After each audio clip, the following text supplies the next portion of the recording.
한적한 산골 마을로 갓 이사 온 젊은 부부가 있습니다.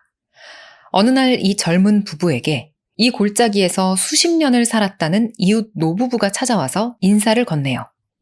손수 구운 파이와 겨울에 쓸 땔감까지 선물로 들고 온 누가 봐도 친절하고 다정한 이웃이었죠. 그런데 웃으면서 이런저런 얘기를 나누던 노인이 문득 정색을 하더니 이런 말을 합니다. 여름이 되면 저 숲에서 벌거벗은 남자가 곰한테 쫓기면서 뛰쳐나올 거예요. 그 남자가 당신네 울타리를 넘기 전에 반드시 총으로 쏴 죽여야 돼요. 이웃에게 건네는 인사치고는 너무 섬뜩하죠. 살려달라고 도망쳐오는 사람을 총으로 쏴버리라니 이게 대체 무슨 말일까요? 도대체 이 골짜기에는 무슨 비밀이 숨겨져 있는 걸까요? 알고 싶은 이야기 제2. 오늘 준비한 이야기는 미국의 형제 작가 매트 쿼리와 해리슨 쿼리의 소설 이웃 사냥입니다. 죽여야 사는 집이라는 무시무시한 부제가 붙어 있어요. 그림처럼 아름다운 산골 목장에서 1년 동안 벌어지는 계절이 바뀔 때마다 점점 더 무서워지는 이야기. 지금 시작합니다. 주인공은 해리라는 남자입니다. 이 산골 마을로 이사온 부부 중에 남편이에요. 미국 해병대 출신으로 아프가니스탄 전쟁터를 누볐던 참전 군인이었죠. 전쟁에서 큰 부상을 입고 전역했는데 사실 몸의 상처보다 더 깊은 건 마음의 상처였습니다. 고향으로 돌아온 뒤에도 해리의 마음 한구석은 여전히 전쟁터에 남아 있었어요. 한밤중에 식은땀을 흘리면서 깨어나는 일이 많았고 아무렇지 않은 소리에도 소스라치게 놀랐으며 사소한 일에도 울컥울컥 화가 치밀어 올랐습니다. 겉으로 보기에 해리는 키도 크고 몸도 다부진 누가 봐도 강인한 남자였어요. 하지만 그 단단한 껍데기 속은 전쟁의 기억으로 조각조각 금이 가 있었습니다. 그렇게 무너져가던 해리를 다시 일으켜 세운 사람이 바로 아내 사샤입니다. 밝고 지혜로운 사샤는 가시투성이가 된 해리의 마음을 따뜻하게 감싸줬고 두 사람은 결혼을 해서 부부가 된 거예요. 도시의 빡빡한 직장 생활에 지쳐 있었던 이 부부에게는 오래된 꿈이 하나 있었는데요. 복잡한 도시를 완전히 떠나서 한적한 시골에 넓은 땅을 사고 직접 농사도 짓고 사냥도 하면서 자연과 더불어 사는 것이었습니다. 그리고 마침내 그 꿈을 이루게 돼요. 미국 아이다호주 그림 같은 티턴 산맥 자락의 어느 골짜기. 두 사람은 그곳에 매물로 나온 작은 집 한 채와 어마어마하게 넓은 땅을 발견합니다. 눈 덮인 산봉우리가 병풍처럼 둘러서 있고 집 앞에는 드넓은 초원이 펼쳐져 있으며 마당 끝에는 그림 같은 연못까지 딸려 있는 말 그대로 꿈의 목장이었죠. 이상한 건 딱 하나. 이 좋은 집이 시세보다 한참 싸게 나와 있었다는 점이었어요. 하지만 행운에 들뜬 부부의 눈에 그런 건 크게 문제가 되지 않았습니다. 부부는 전 재산을 탈탈 털어 그 목장을 사들였고 골든 리트리버 대시와 함께 부푼 꿈을 안고 이사를 와요. 이웃이라고 부를 만한 사람은 딱 3명밖에 없었어요. 이 부부의 집에서 조금 떨어진 곳에 사는 노부부 댄과 루시, 그리고 이 골짜기에서 조상 대대로 가장 큰 목장을 지켜온 원주민 집안의 노인 조. 근데 이 조라는 노인은 소문만 무성할 뿐 좀처럼 모습을 보기 힘든 사람이었습니다. 이사 온 지 얼마 지나지 않아 이웃 노부부 댄과 루시 부부가 선물을 들고 찾아옵니다. 두 노인은 참 다정했어요. 새 이웃이 생긴 걸 진심으로 반가워하는 눈치였고 우물은 어떻게 관리를 해야 되는지, 겨울 나기는 어떻게 해야 하는지, 목장 생활에 필요한 이런저런 조언도 아끼지 않았습니다. 그런데 화기애애하던 분위기가 무르익을 때쯤 이 이웃 노부부 중에 남편, 댄이 조심스럽게 본론을 꺼내요. 새 이웃에게 꼭 해줘야 할 얘기가 있다면서. 댄의 이야기는 이랬어요. 이 골짜기에는 아주 오래전부터 어떤 존재가 살고 있다. 그 존재를 뭐라고 해야 할지 모르겠지만 아무튼 그것은 계절마다 다른 모습으로 사람들 앞에 나타난다. 그리고 계절마다 사람이 해야 될 일이 정해져 있다. 그 일만 제대로 하면 아무 탈 없이 살 수 있지만 게을리하거나 어기면 반드시 대가를 치르게 된다는 거였죠. 노인은 마치 세금 내는 법이나 눈 치우는 법을 알려주듯 차분하고 담담하게 설명을 이어갔습니다. 옆에 앉아있던 그의 아내 루 씨도 남편의 말에 조용히 고개를 끄덕이고 있었어요. 두 사람 다 농담을 하는 기색이라고는 조금도 없었습니다. 그 담담함이 오히려 더 소름이 끼쳤어요. 자, 댄의 이야기를 조금 더 자세히 들어볼까요? 먼저 봄. 골짜기에 봄이 오면 어느 날 밤에 연못 위로 환한 빛이 떠오른다고 합니다. 그 빛을 보면 곧바로 마당이나 벽난로에 불을 피워야 된대요. 그리고 그 빛이 사라질 때까지 불을 꺼트리면 안 된답니다. 다음은 여름. 오늘 이야기 맨 처음에 말씀드렸던 바로 그 규칙이 있었죠? 한여름이 되면 숲에서 벌거벗은 남자가 커다란 곰한테 쫓기면서 비명을 지르면서 달려 나올 텐데 절대로 그를 도와주면 안 되고 그가 울타리 안으로 넘어오기 전에 총으로 쏴서 죽여야 된대요. 만약에 쏘지 못하면 곰이 울타리 앞에서 그 남자를 산채로 잡아먹는 광경을 그대로 지켜봐야 되는데 그건 차마 못 볼 짓이라고 했습니다. 그리고 이런 일이 여름 동안 2-3번은 반복될 거라고 했죠. 그 다음은 가을. 가을이 되면 어느 날 아침에 마당 저편에 허수아비 하나가 나타난다고 합니다. 누가 세워놓은 것도 아닌데 고개를 푹 꺾은 채 밭 한가운데 주저앉아 있다는 거예요. 그 허수아비가 집 가까이 오게 두면 안 된답니다. 발견하는 즉시 밧줄로 묶어서 집에서 멀리 끌고 간 다음 해가 지기 전에 반드시 불태워야 돼요. 끌고 가는 동안 허수아비가 꿈틀거리며 저항을 할 수도 있지만 겁먹지 말고 태워버리면 된다고 합니다. 뭔가 듣기만 해도 등골이 서늘해지는 얘기죠. 그리고 마지막으로 겨울. 댄은 겨울 이야기가 나오니까 잠깐 좀 뜸을 들이더니 겨울은 그 존재가 쉬는 계절이라서 조용히 지나갈 거라고만 짧게 말해요. 근데 그 말을 하는 노인 댄의 표정이 어딘가 좀 묘하긴 했어요. 뭔가 할 말이 더 있는데 삼키는 듯한 얼굴이었죠. 자, 이 겨울에 대한 이야기는 뒤에 다시 등장하게 됩니다. 자, 지금 여기까지 이야기를 들으면서 이게 뭔 말이야? 무슨 얘기야? 싶으실 수도 있어요. 해리와 사샤 부부의 표정이 어땠을지도 상상이 가시죠. 이 노인 댄의 설명은 마치 오랜 세월에 걸쳐서 만들어진 생존 설명서 같았어요.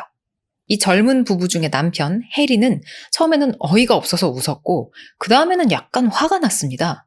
늙은 이웃들이 새로 이사 온 도시 사람들 겁줘서 쫓아내려고 수작을 부린다고 생각한 거예요. 아니면 외딴 곳에 오래 살아서 정신이 온전치 못한 노인들이거나요. 해리는 결국 언성을 높이면서 이 이웃 노부부 댄과 루시를 집에서 내쫓아버립니다. 문이 닫히는 순간까지도 노부부는 화를 내지 않았어요. 오히려 안쓰러운 눈빛으로 이 젊은 부부를 돌아봤죠. 사샤는 남편을 말리면서도 그 노부부의 그런 눈빛이 자꾸만 마음에 걸렸습니다. 거짓말을 한다거나 짓궂은 장난을 치는 사람의 눈이 아니었거든요. 진짜 진심으로 걱정하고 진심으로 두려워하는 사람의 눈이었습니다. 그로부터 얼마 지나지 않은 어느 봄밤. 이상한 존재를 부부보다 먼저 알아챈 건 이 집 반려견 대시였습니다. 소파에 엎드려 있던 대시가 갑자기 벌떡 일어나더니 창밖을 향해서 낮게 으르렁대기 시작한 거예요. 부부가 창가로 다가가서 밖을 내다본 순간 이 두 사람은 그대로 얼어붙고 맙니다. 아까 그 노인 댄이 말했던 대로 연못 위에 정말로 빛이 떠 있었거든요. 달빛도 불빛도 아닌 물 위에 둥실 떠서 일렁이는 새하얀 빛. 소름이 돋을 만큼 이상한데 동시에 눈을 뗄 수 없을 만큼 아름다웠어요. 한참을 바라보고 있으면 자기도 모르게 홀려서 연못 쪽으로 걸어가고 싶어지는 그런 빛이었습니다. 이 빛을 보고도 해리는 믿지 않았어요. 누가 연못에 조명장치라도 설치해 놓은 거라고, 이것도 그 노인들의 수작일 거라고 우겼죠. 연못 근처에 감시 카메라를 설치하기도 하고 직접 연못에 들어가서 뭔 장치가 있는 건 아닌지 샅샅이 뒤져보기까지 합니다. 하지만 아내 사샤의 생각은 달랐어요. 이 사샤는 믿져야 본전 아니냐면서 그 노인 댄이 시키는 대로 해보자고 해리를 설득해서 불을 피웁니다. 장작에 불이 붙고 불길이 제법 높이 타오르자 신기한 일이 벌어져요. 연못 위의 빛이 서서히 흐려지더니 이윽고 스르르 사라져버린 겁니다. 마치 불을 확인하고 얌전히 물러가기라도 한 것처럼요. 부부는 꺼져가는 장작불 앞에 한참을 말없이 앉아 있었습니다. 방금 우리가 본 게 대체 뭐였을까? 우연이었을까? 아니면 정말 대내 말대로 저 연못에 무언가가 살고 있는 걸까? 그렇게 며칠을 기괴한 빛을 본 후 끙끙 앓던 해리는 결국 이웃 노부부 댄과 루시를 다시 찾아가서 고개 숙여 사과했고, 노부부는 괜찮다며 오히려 이 젊은 부부를 다독여줍니다. 자기들도 처음 이 골짜기에 왔을 때 믿지 못하고 똑같이 혼쭐이 났었다면서요. 그 뒤로 이 두 부부는 서로의 집을 오가며 진짜 가족처럼 가까워집니다. 루시는 사샤에게 엄마 같은 존재가 되어줬고, 댄은 해리에게 아빠처럼 목장 일을 하나하나 가르쳐줬어요. 이 골짜기의 이상한 규칙들을 아는 사람들끼리만 나눌 수 있는 어떤 묘한 동지애 같은 것도 생겼죠. 그렇게 봄은 모닥불을 몇 번 피우면서 무사히 지나갔습니다. 빛이 떠오르면 불을 피운다. 단지 그것뿐이었어요. 부부는 조금씩 안심하기 시작했습니다. 아, 규칙만 지키면 되는구나. 좀 이상하긴 해도 이 정도면 살만하다 하고요. 하지만 봄은 그저 예고편에 불과했습니다. 진짜 문제는 여름이었어요. 한여름의 어느 날이었어요. 초원 저편의 숲에서 찢어지는 듯한 비명이 들려옵니다. 해리가 깜짝 놀라서 총을 들고 뛰쳐나가 보니까 정말로 벌거벗은 남자 하나가 숲에서 튀어나와 이쪽으로 전력 질주를 하고 있었어요. 그리고 그 뒤를 집채만한 곰이 무서운 속도로 쫓고 있었습니다. 남자는 공포에 질린 얼굴로 살려달라고, 제발 문 좀 열어달라고 울부짖으면서 달려오고 있습니다. 머리로는 알고 있어요. 저건 사람이 아니다. 저것이 울타리를 넘게 두면 안 된다. 하지만 눈앞의 광경이 너무나 생생했습니다. 겁에 질린 표정도, 그의 가쁜 숨소리도, 풀을 박차는 맨발도 전부 진짜 사람 그 자체였거든요. 해리는 총을 겨눈 채 방아쇠를 당기지 못하고 떨었습니다. 전쟁터에서 수없이 총을 들었던 그였지만 이건 완전히 다른 일이었어요. 조준경 너머의 남자와 눈이 마주치는 순간 아프가니스탄의 기억들이 뒤엉키며 손끝이 얼어붙었죠. 그 사이 남자는 점점 가까워졌고 울타리는 이제 코앞이었어요. 그 순간 해리의 머릿속에 댄의 목소리가 스칩니다. 절대로 울타리를 넘게 하지 마요. 이내 그 벌거벗은 남자는 가까이 다가와서 울타리에 매달려 살려달라고 애원하기 시작했습니다. 그리고 그 자리에서 뒤쫓아온 곰한테 사지가 갈기갈기 찢기고 내장이 쏟아진 채로 숲으로 질질 끌려가고 말았어요. 해리는 큰 충격에 빠졌습니다. 그 광경이 너무나 끔찍했던 나머지 다음번에는 그냥 차라리 남자를 쏘겠다고 다짐하죠. 그리고 얼마 뒤 나체의 남자가 정말로 또 나타났습니다. 이번엔 해리도 망설이지 않았어요. 탕! 총성이 골짜기에 울려 퍼졌고 나체의 남자는 그대로 풀밭에 고꾸라졌습니다. 그러자 믿기 힘든 일이 벌어져요. 뒤쫓아오던 곰이 속도를 늦추더니 쓰러진 남자를 입에 물고 유유히 숲으로 끌고 들어가 버린 겁니다. 잠시 후 풀밭에는 아무것도 남아있지 않았어요. 시체도, 핏자국도, 발자국 하나도 없이. 마치 처음부터 아무 일도 없었던 것처럼요. 그리고 댄의 말대로 이 끔찍한 사냥은 여름 동안 몇 번이고 되풀이됐어요. 어떤 날은 새벽에, 어떤 날은 한낮에. 숲에서 비명이 들려올 때마다 부부는 하던 일을 멈추고 총을 들어야 했고 총성이 울릴 때마다 마음 한구석이 조금씩 달아 없어지는 기분이 들었습니다. 아무리 저것이 진짜 사람이 아니라는 걸 알아도 살려달라고 우는 얼굴을 향해 방아쇠를 당기는 일에는 도무지 익숙해질 수가 없었거든요.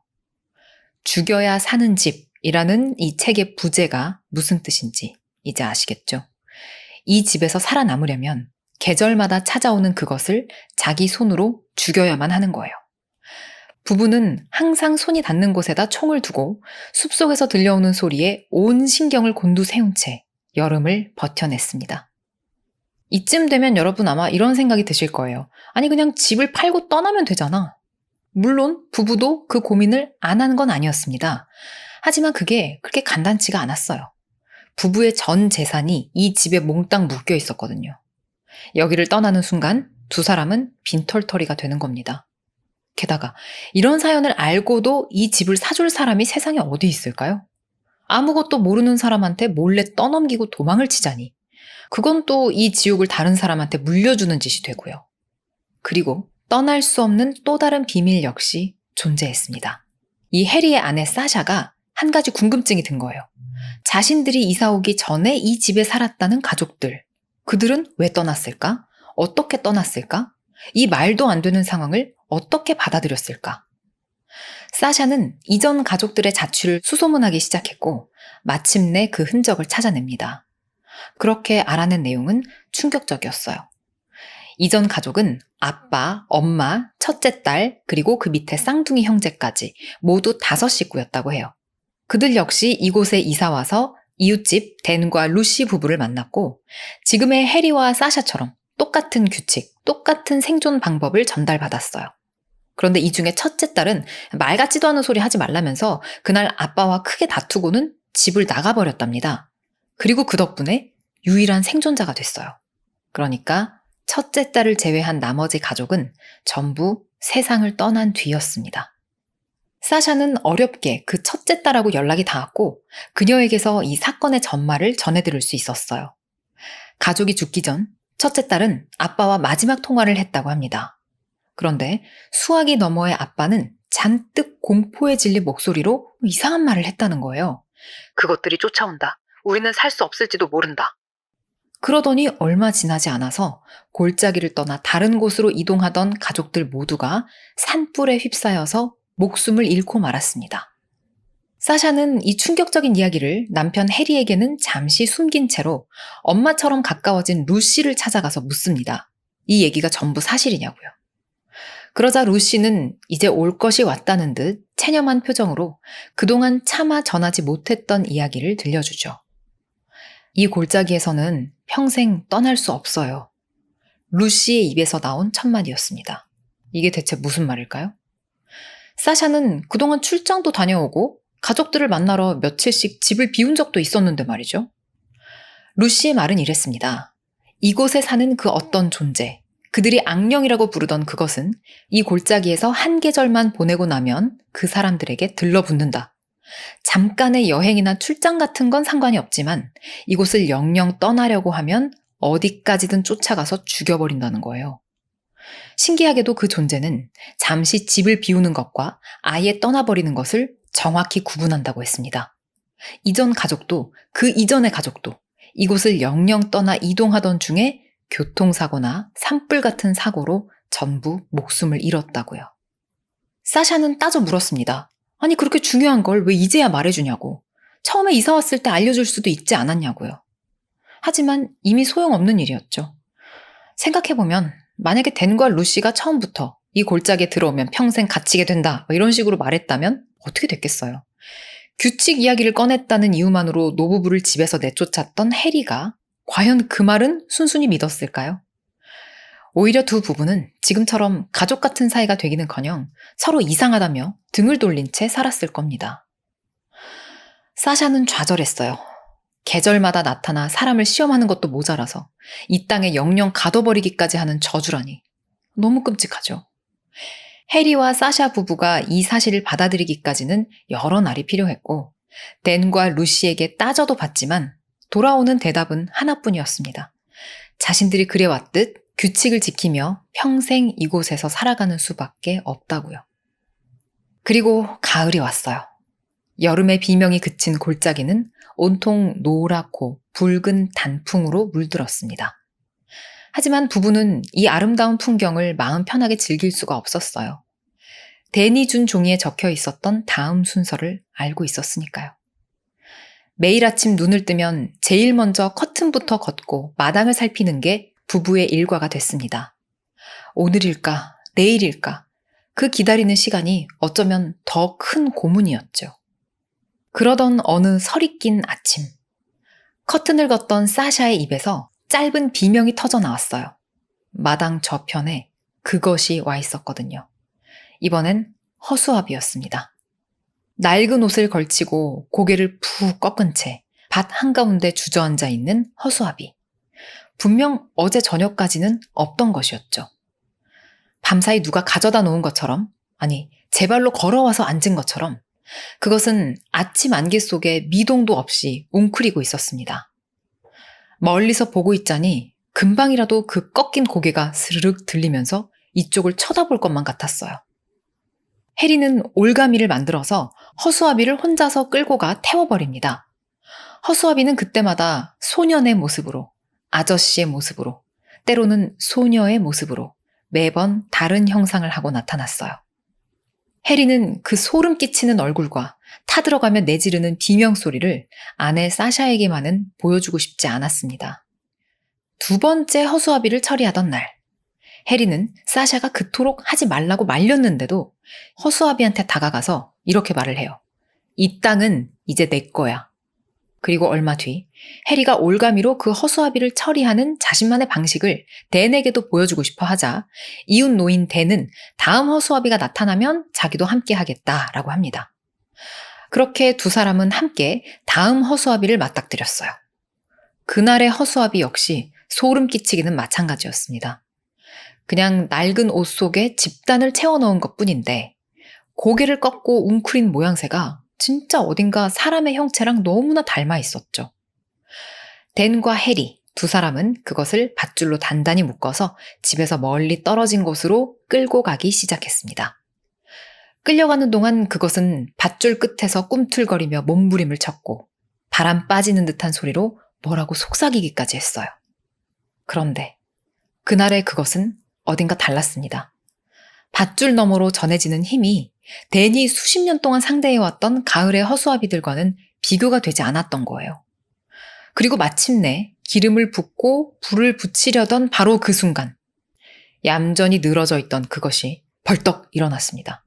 그리고 눈 깜짝할 사이에 댄과 해리를 덮쳤어요. 그것은 한 손으로 댄의 목을 꽉 움켜쥔 채 숨이 끊어지기 직전까지 조르면서 다른 손으로는 해리의 숨통마저 끊어놓기 직전이었습니다. 해리가 손을 쓸 틈조차 없이 정말로 순식간에 벌어진 일. 그렇게 수십 년 동안 묵묵히 규칙을 지키면서 그것들과 함께 살아온, 그리고 새 이웃을 위해 기꺼이 달려와줬던 그 다정한 노인 댄은 허수아비의 손에 그 자리에서 목숨을 잃고 말았습니다. 해리는 무너져 내렸어요. 지난 여름부터 밤마다 어둠을 향해 소리치고 욕을 퍼붓고 나올 테면 나와보라며 그것을 도발했던 사람은 댄이 아니라 해리였죠. 이 땅은 이제 내 거야 라며 악명을 정면으로 자극한 사람도 해리였고요. 해리는 그 존재가 이렇게까지 크고 사나워진 게 전부 자기 탓인 것만 같았어요. 하루아침에 남편을 잃은 루시 앞에서 해리는 차마 고개를 들 수가 없었습니다. 그런데 루시는 해리를 원망하지 않았어요.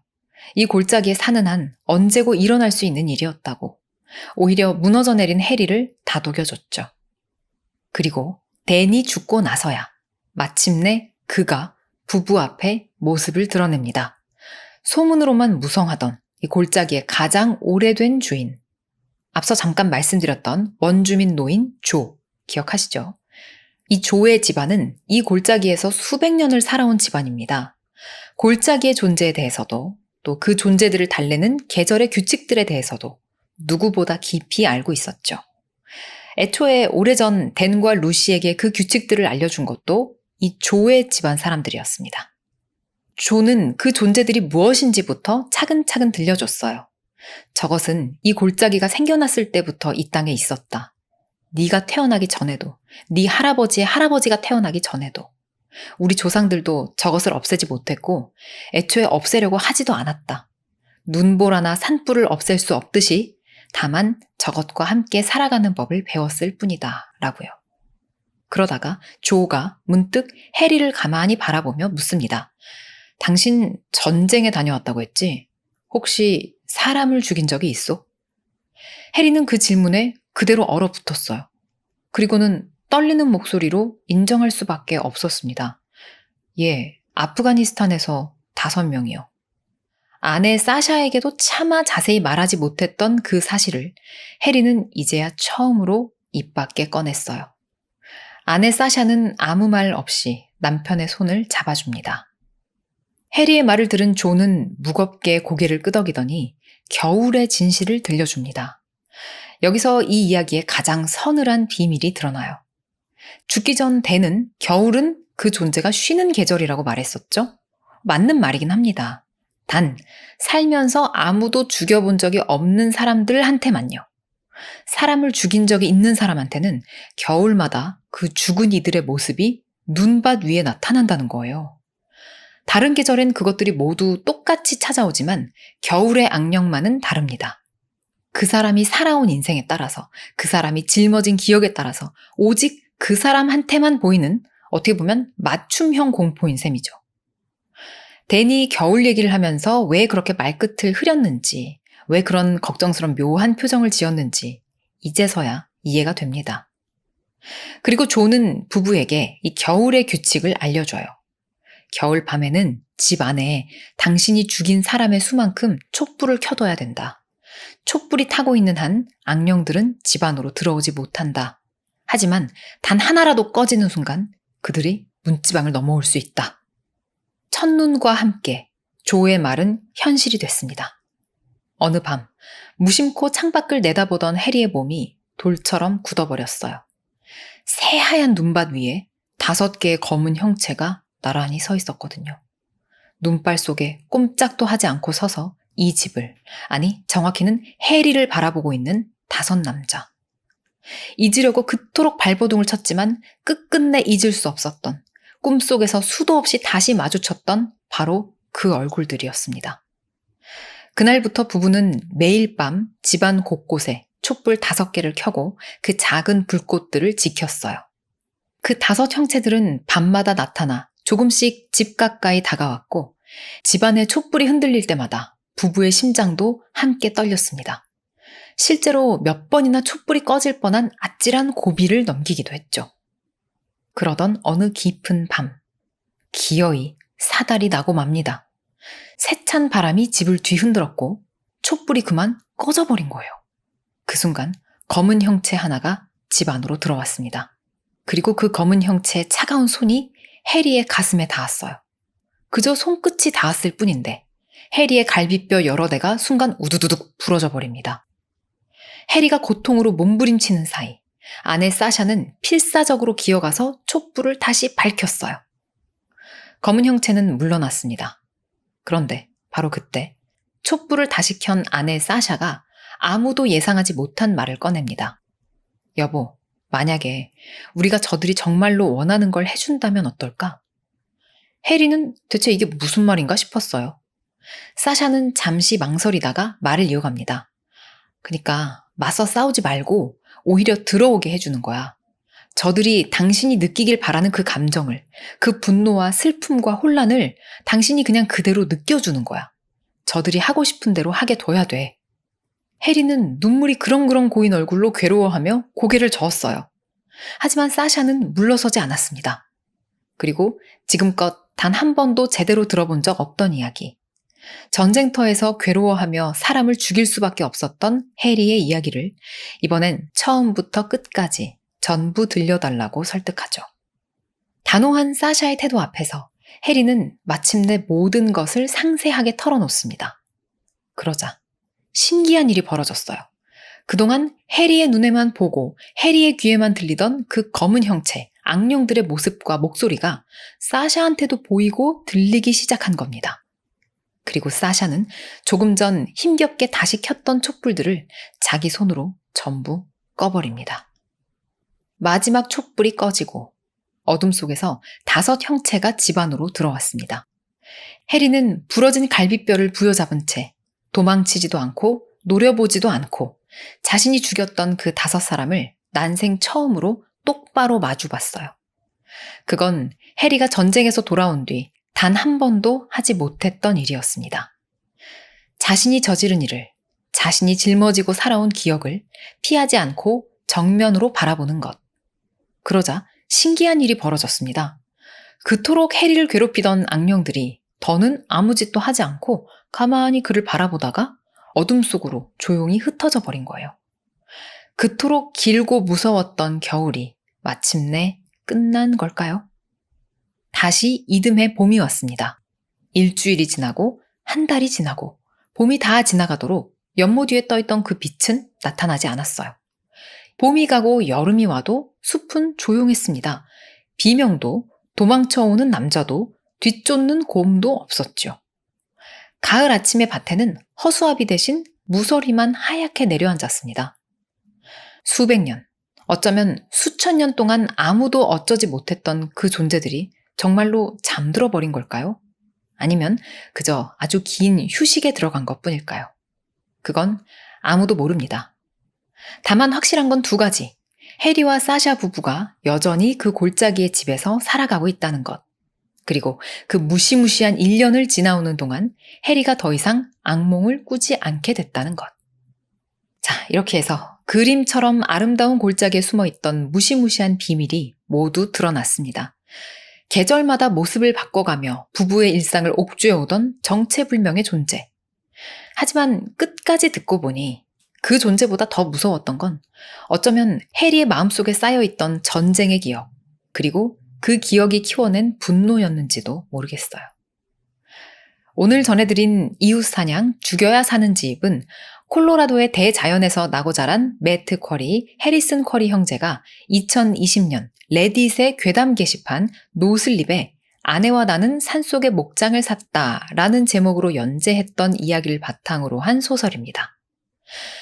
연재 당시 올라오는 글마다 추천이 쏟아지며 큰 화제가 됐었고, 넷플릭스는 신인 작가로서는 이례적으로 10억 원이 넘는 금액에 이 영화화 판권을 사들였죠. 우리나라에는 2023년에 번역 출간됐습니다. 남편 해리와 아내 사샤, 두 사람의 시점을 번갈아 오가며 진행되는 원작 특유의 쫄깃한 긴장감, 그리고 책장을 덮고 나면 창밖이 괜히 신경 쓰이는 서늘한 여운까지. 시간 되실 때 꼭 한번 직접 읽어보시기를 권해드려요. 그러면 우리는 다음 영상에서 만나요. 안녕.